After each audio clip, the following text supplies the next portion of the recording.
New York City Democratic Mayoral Primary 2025. What you need to know. New York City is making headlines again. Not for a movie, not for a Broadway show, but for politics.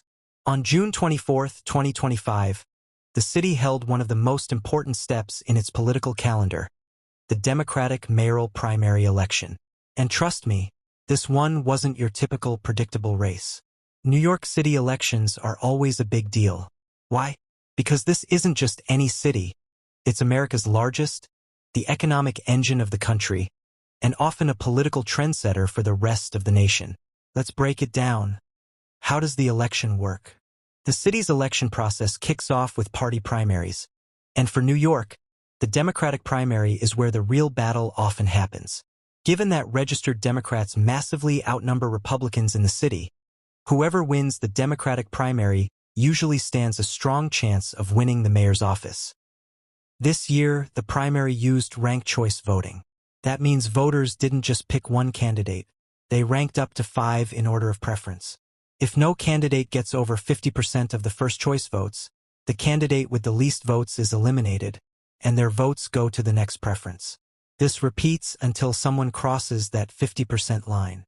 So, what just happened? In a surprise to many, Zohran Mamdani, a 33-year-old state assemblyman from Queens and a progressive democratic socialist, came out on top. His campaign focused on bold issues: affordable housing, rent freezes, and making public transportation free. His message: the city should work for everyone, not just the wealthy.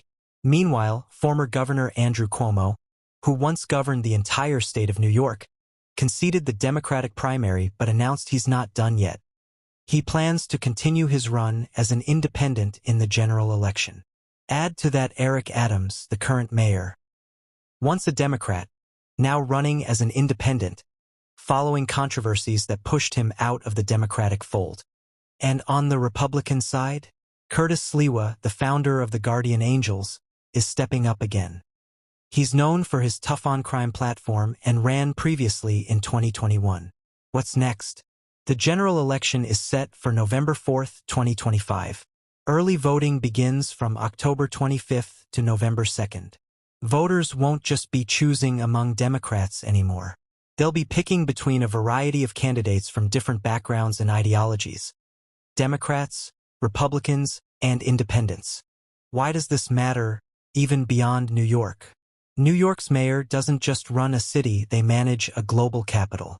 What happens in New York impacts national conversations about housing, crime, climate, and economic inequality. This election could be a sign of where urban politics in the U.S. is headed. If a progressive like Zohran Mamdani wins, it could signal a generational shift in urban leadership, moving from moderate politics toward more aggressive policies on housing, transportation, and income equality. On the flip side, if someone like Eric Adams or Andrew Cuomo finds success outside the traditional Democratic ticket, it could show growing frustration with partisan politics altogether. In summary, here's the timeline. Democratic primary, June 24, 2025 done. Early voting, October 25th to November 2nd, 2025. General election, November 4th, 2025. If you found this breakdown helpful, give this video a like, share it with anyone curious about NYC politics, and hit that subscribe button for more detailed, human-centered news coverage like this. Thanks for watching. Stay informed, stay empowered.